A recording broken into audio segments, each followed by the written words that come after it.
This is Cool Science Radio. I'm Scott Greenberg. Have you ever looked up into the cosmos and wished there was someone, anyone out there, who could bring complex observations and those theories down to Earth? Well, Kalpana Pot is just that person, and she's the one you're looking for. She's an actor, writer, host, and space communicator with a vibrant online presence, particularly in space science. She's built she has built and amassed a following of over 330,000 followers on Instagram. She gives lectures and presentations on astronomy and science at the Griffith Observatory in Los Angeles and is the author of Spaced Out, A Casual Approach to the Cosmos, a general overview of space topics delivered with a healthy sense of humor and a touch of sarcasm. Drawing on her Hollywood background, with, by the way, credits including Grey's Anatomy, Hot in Cleveland, and Days of Our Lives, Kalpana bridges storytelling and science, working to make Cosmos more approachable and to push back against the tide of anti-science sentiment. Kalpana, Cal, now I feel like doing one of your bloopers. Kalpana Pot, welcome to Cool Science Radio. Yay, thank you for having me. I'm excited to be here. Well, I'm not going to lie, I am a huge fan and one of your many followers on social media. So it's just a personal thrill to have you here on the show.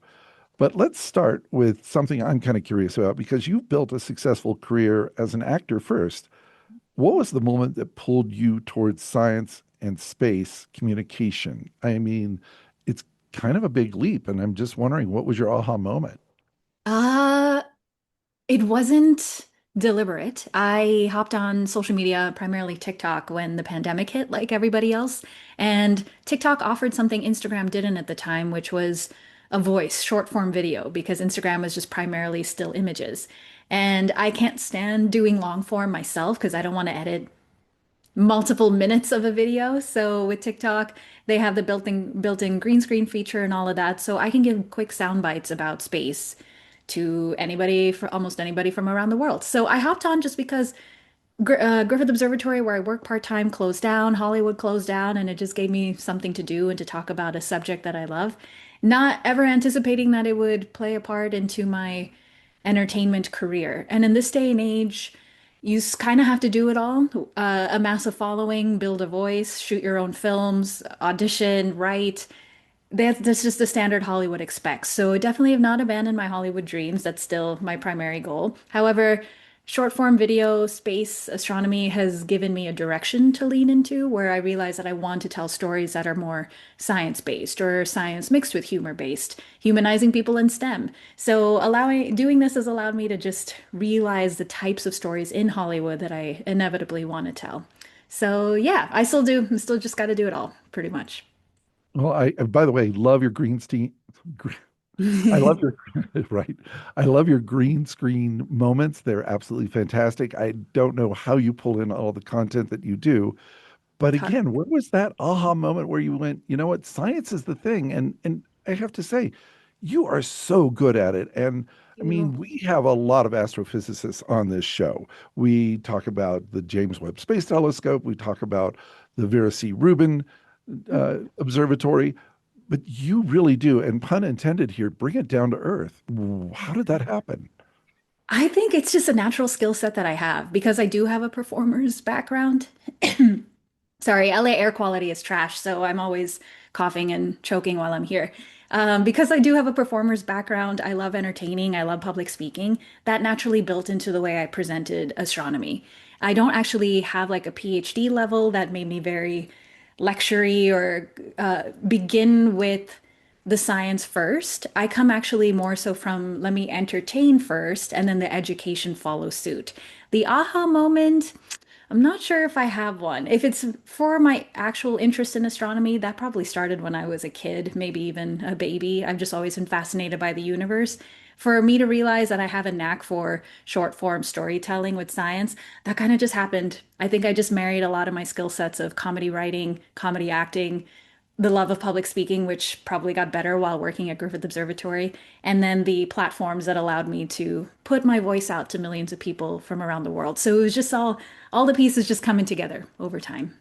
I love it. I absolutely love it. Now, your book, which I I love the title, but Spaced Out, your book takes a casual approach to the cosmos. Why was that tone such a priority for you in writing it? Yeah, I think, as they say, write what you know. And I've always actually wanted to be a published author. And for the longest time, that in my head meant narrative, fiction, novels. And I was like, I don't know what to write in that realm. I can screenwrite, that's fine. But in terms of writing a novel, I have no idea. So, anyway, with Write What You Know, it's like, well, I know space and I know how to deliver really interesting sound bites. So let me put all of what I do online into a book form. And it's always going to have my clear point of view and sense of humor in anything that I do because I think people connect to you as a human when you allow your true self to come through. And I think approaching it more casually will just allow people to get more interested. I think a lot of people get turned off by science growing up because maybe they had a mean teacher or they felt dumb or they just weren't understanding the subjects. But with my book, I like to tell people, like, trust me, if I can learn it out of my own self-interest, you can as well. So maybe your approach just needs to be different. Maybe you need to see it through imagery first or storytelling. Maybe you get inspired by seeing Christopher Nolan's Interstellar. A lot of people get interested in science, I think, through storytelling first. So with my book, Spaced Out, A Casual Approach to the Cosmos, every single page is a specific subject matter because I never wanted to overwhelm the audience. It's like, here's a sample size of all things space. And if you find a subject in there you find interesting, then it's up to you to deep dive into it on your own. But I just offer a window into space, and then from there you figure it out yourself.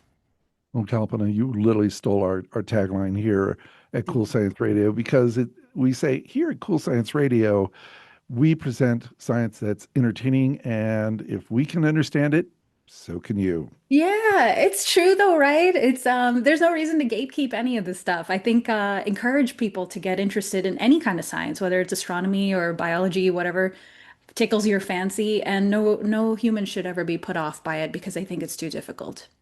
And I do love your sense of humor, and it is a wicked, sharp sense of humor. I adore it. But let's talk about, we do try to make the complex understandable. Has there been a particular topic that you found maybe really hard to make approachable, even for you? Yeah, I think probably for anyone, even at the most brilliant Einstein PhD level, will always find quantum mechanics to be I don't know how else to say a mind Fuck because that's what I would naturally say. Just a mind, whatever. It just breaks your brain. Quantum mechanics is going to be a mess for everybody. And even Nobel laureate Richard Feynman once said, if you think you understand quantum mechanics, you don't understand quantum mechanics. And anyone I've ever met who's worked in that field feels the same way. It's just a fun, magical mess of things that don't make sense. And trying to conceptualize that for people, it has been difficult for me because I don't even know if I fully understand it. I'm just relaying what I think I know of it. But maybe that itself is okay. Maybe that's the point of the quantum world, is that it forces imagination more than classical mechanics. And if that's what gets people interested, then great. But however, that subject always hurts my brain. Yeah, well, I'm glad you mentioned quantum mechanics because we had Michio Kaku on the Oh, show, sure. who we consider like the father of quantum mechanics. Yeah. And as I said, we try to make it, very approachable here on the show. But as he was explaining it, I felt like my Labrador Retriever, where I cocked my head to the side, knowing you've called my name, but I have absolutely no idea what you've said after that. Yeah, sure, exactly. Yeah. Who did you actually picture as the reader when you were writing this book? I would say anybody. I put on the cover of my book 12 and up because I don't know what age range specifically. It's mostly everything I do is mostly geared towards older people because I curse. However, I mean, it just depends on how you raised. I don't think my parents really cared that from a younger age I would curse a little bit in the household. So if you're parents who don't care, then I think this is great also for kids because it is just a sample size of everything space related. But I do gear my things towards probably middle school and up, especially in this Okay. book. Probably on social media, I would actually go high school and up. It's a little less appropriate on social media than in my book. Well, I'm definitely on the up, and I absolutely love it. I mean, again, I'm on that older generation, but the content is so compelling, and it is quick. Your pieces are very, at least on the pieces I've seen on Instagram, TikTok, they're very quick, they're very sharp, they're very focused on particular subject matter. And of course, one of my favorite pieces that you do, and I would love for you to talk a little bit more about it, particularly when we push back on the anti-science people. I think you were answering maybe a fan or somebody who wrote in, well, what do we really get out of funding NASA?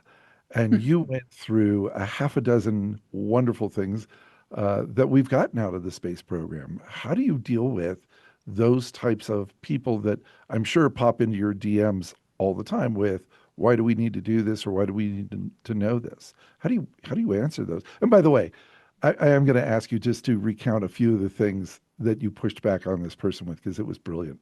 Oh, sure, definitely. I think I remember, I don't know who the person was specifically. I'll screenshot comments that I get randomly if I think it will make a compelling reel down the line or to save it for a time where I have nothing else to say. And I'm like, let me see what I've screenshotted of what people have said. And I'm like, okay, this is a good one to address.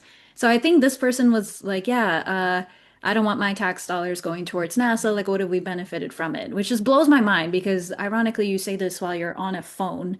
And like so many of the components of smartphones came directly from the space industries, including the camera. But anyway, I digress. That being one of them. But even things like MRIs, CAT scanners, even materials that firefighters use, all of these were developed during the space program because they were useful for people going to space. And so humanity directly benefits from everything that we've learned out there. And there's so many countless experiments that take place on the International Space Station that have benefited medicine, agriculture, just even understanding human anatomy because the very low gravity up there affects us more differently than it obviously would on Earth. And so almost honestly, like the list is endless. And so I tell people like with your phone, you can ask me these stupid questions. Also, I hate saying that because in a way, there's no such thing as a stupid question. For me, it's how you word it. If you're respectfully being like, hey, can you tell me what how NASA has benefited us? Or like respectfully, like, why do you think the earth is round? I'm so happy to have those discussions. But when you're coming at me with, like, well, you're dumb for being a sheep and you believe all this crap, then I have no reason to give you respect. My reaction is just always a response to what I get. And I've made that clear a few times too, because I'll post somebody's question and I'm like, by the way, this is actually a good question because of the way it's worded. So please don't attack this person in the comments or anything like that. Like, this is fair to ask. That's what science is about. So it's all about the approach, is what I say. So if somebody asks, like, well, what has NASA done for us? I'm like, bro, you're literally on your phone. How about you look these things up yourself? How about you spend time looking up the things that you actually kind of hate? Like, if you want to be a good debater, then you need to understand both sides. And NASA itself on its website has lists of things that it's done that has benefited humanity. Off the top of my head, I only just named a few because I'm also forgetting. But there's so much stuff that occurs up there. So, yeah. Anyway, long story short, I pick and choose the comments I want to respond to if I think they'll make a compelling video that can benefit a lot of people because it's stuff that other people also need to know. And by the way, I did see an interview with you where somebody was talking about, well, how do you know the Earth is round? And your explanation was brilliant that Australia's stuff would just fall off the side. Oh, yeah, that's right. I was on a talk show and the host jokingly asked me, of course, I know he believes the earth is round, but it's like these are the types of questions I would get. And it's like that's something we've known for thousands of years when Eratosthenes in ancient Greece used shadows on the earth to even point out the curvature. So it's just unending. Flat earther stuff I can't handle because that is actually really stupid. If you think the earth is flat, that is very stupid. If you want to question the moon landing, I find it disrespectful, but I will at least acknowledge that it's maybe a fair question to ask. I'm giving that a lot of leeway, of course.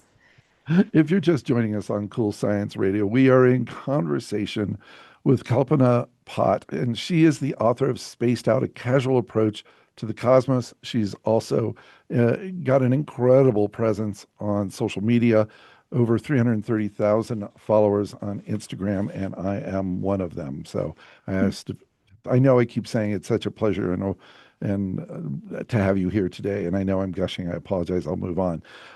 So let's talk a little bit about social media because social media seems to reward speed and certainty. But the like you said, particularly on TikTok, we do these quick, short reels. But science, it often demands nuance and maybe even a little bit more in-depth discussions. How do you navigate that dichotomy between social media and science.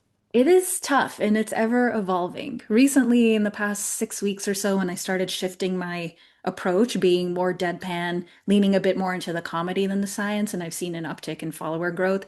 In that case, I have had to sacrifice a little bit of the detail of science that I would maybe have gone more into prior to me changing my approach, because now comedy is a bit more of, not a bit more of what's important. It's more important than it has been in the past when I've done these videos.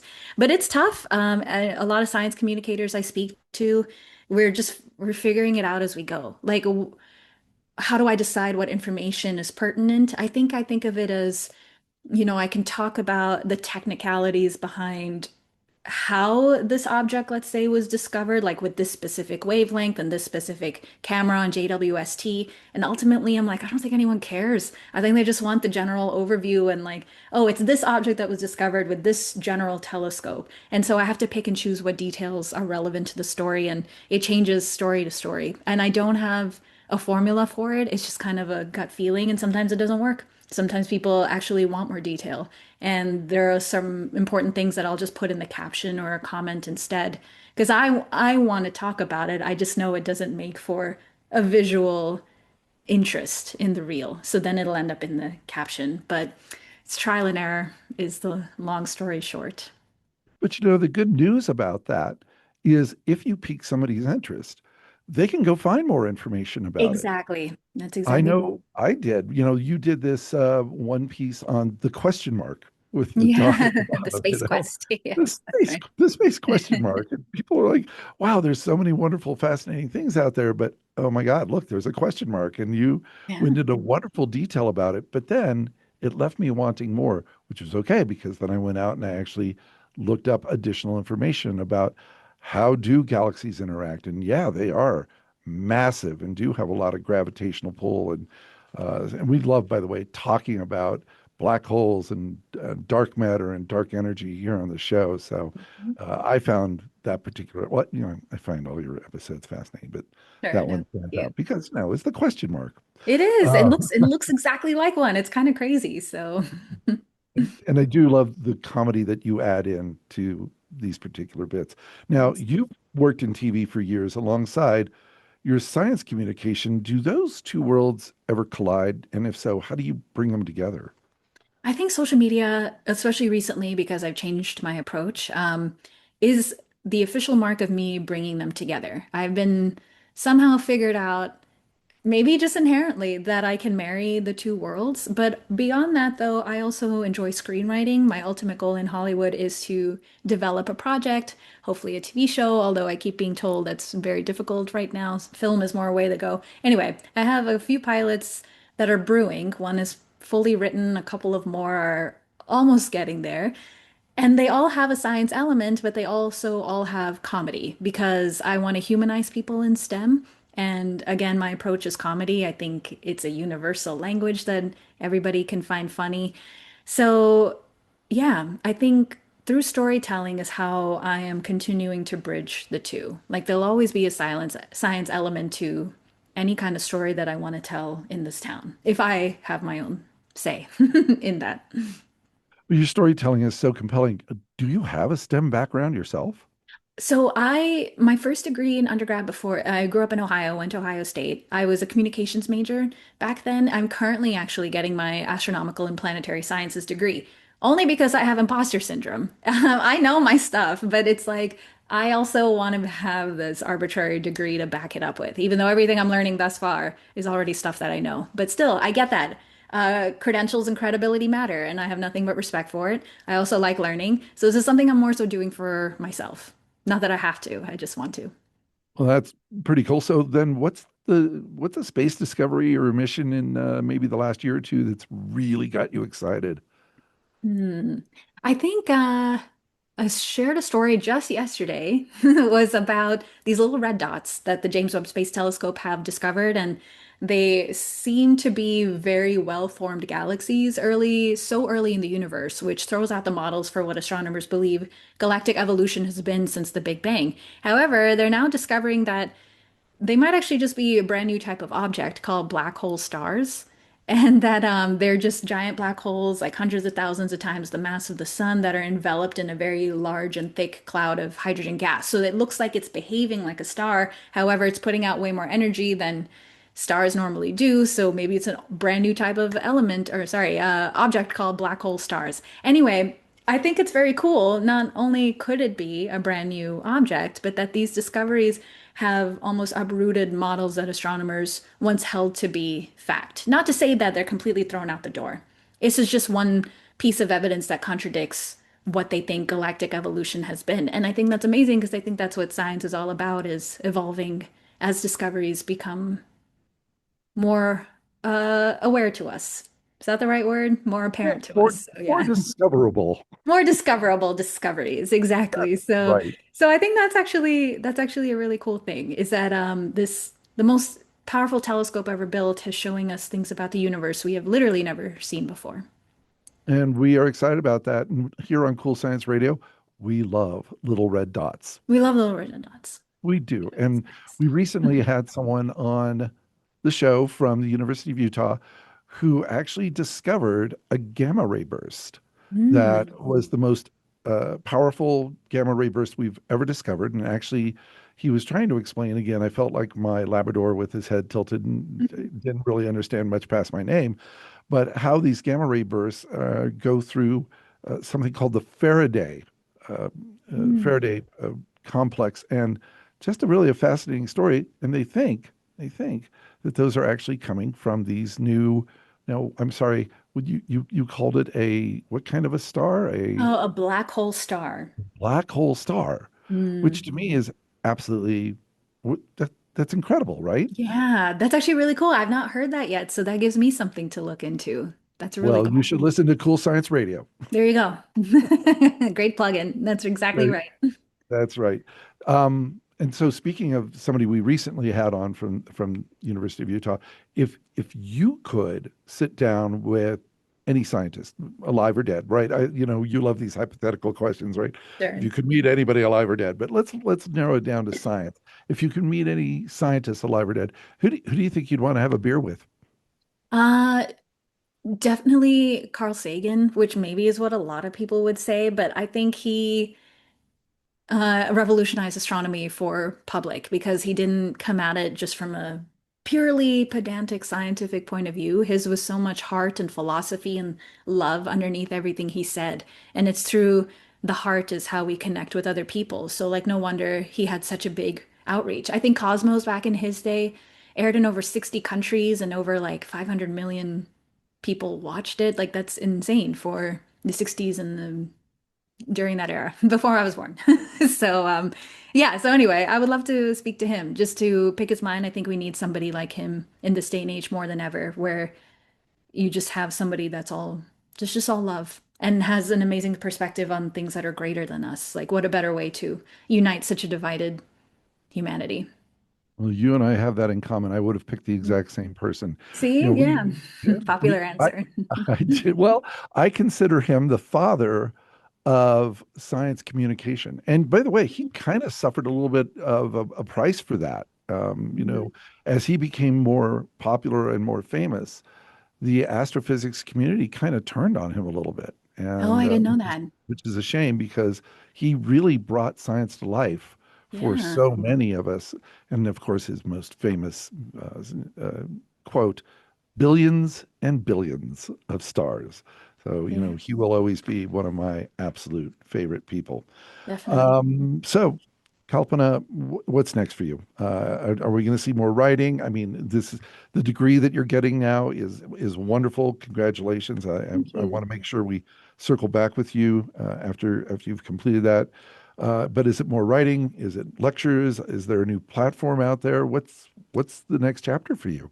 You know, my life has been so interesting and I'm so grateful. It's amazing. I'm doing exactly what I wanted to do in ways I had never imagined growing up. I thought, oh, I'd move to Hollywood like everyone else, be an actor, and here we go, just appear in people's films and TV shows. And then when I started doing it, I realized actually I would rather tell my own stories because it was through here that I discovered my interests and the voice that I want to have. So, growing up, I never thought I'd care about development, but that's what I want to do now. So, gonna finish my other writing projects start pitching to the industry and hope for the best. But beyond that, the way things are continuing now has been wonderful. I just am building up these platforms to help me get my stories more padded in this ever competitive town. Well, Kalpana Pot, and I cannot thank you enough for being here on Cool Science Radio today. Everybody who's listening, please look up this young woman. She is fascinating and fantastic and really knows how to tell a very complicated story in a fun and entertaining way. And please, her book, Spaced Out, A Casual Approach to the Cosmos, is on sale. Go get it.